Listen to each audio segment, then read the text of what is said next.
working with the percent equation. The percent equation is derived from the percent proportion, which was a part over our whole, and that ratio was equal to our percentage out of 100.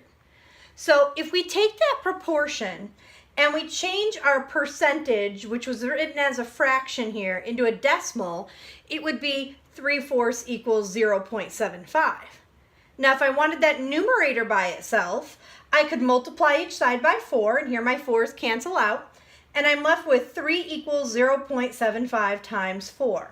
Now, this is my percent equation, where the first number that is to the left of the equal sign represents our part. The second number to the right of the equal sign represents our percentage written in decimal form, and that is multiplied by the last number, which represents our whole or our total. So let's try solving some problems using the percent equation. So first here we're being asked to find a part of a number.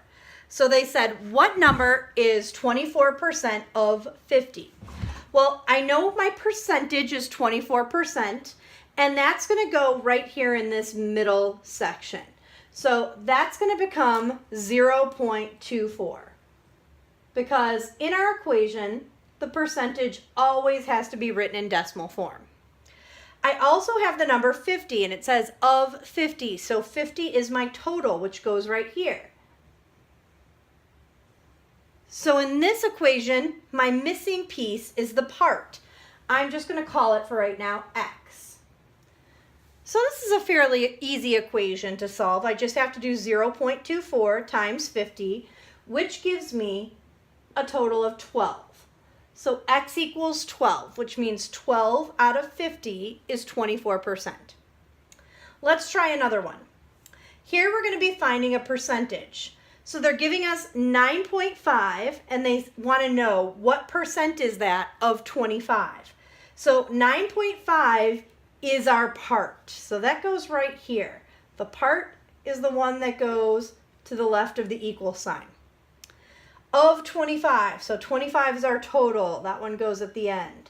So we are missing our percentage, which I'm just going to call P. And in order to solve this equation, I'm going to have to divide each side by 25, which here will cancel out. And on this side, 9.5 divided by 25 gives us 0.38.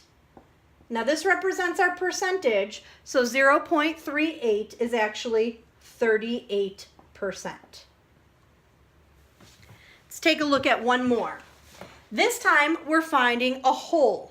So they give us 39, and they're telling us it's 52% of what number? So we know 39 is our part, so that's going to go right here. And then 52% is our percentage. We have to write that as a decimal, so it's going to be 0.52. And what I'm missing here is my total. I'm going to call it y. So in order to solve this one, I'm dividing each side by 0.52. Here it will cancel out. On this side, 39 divided by 0.52 gives me a total of 75. So y equals 75. So 39 out of 75 is 52%.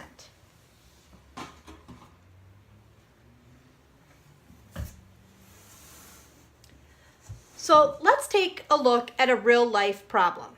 So let's say you just dined at 8th Street Cafe and your food total is $27.50.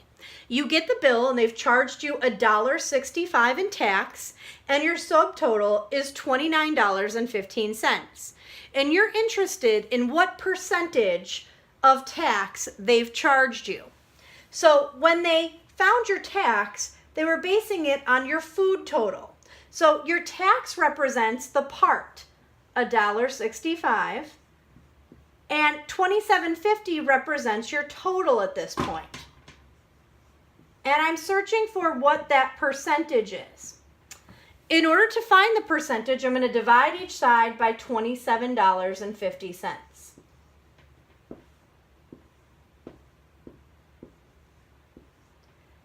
Here it cancels out. And when I do $1.65 divided by $27.50, I get 0.06. Now this was our percentage, so this represents 6%. So they have a 6% tax on their food. So you're charged 6% of your food total, and that is added to your bill. So now my total is $29.15. So I'm being asked to find the amount of a 16% tip on the food bill. I want to tip my wait person 16%. So when you are tipping someone, you're not tipping them on your subtotal. You're tipping them based on how much food you purchased, how much food they served you. So I'm trying to find what my tip will be. That's going to be my part. And it's going to be 16% of my grand total of $27.50 on food. So in order to solve this one, I'll just do 0.16 times $27.50, and I get 4.4. So this means I'm going to be leaving my waitress $4.40. Okay, so my tip is $4.40, which means that my grand total for this meal is $33.55.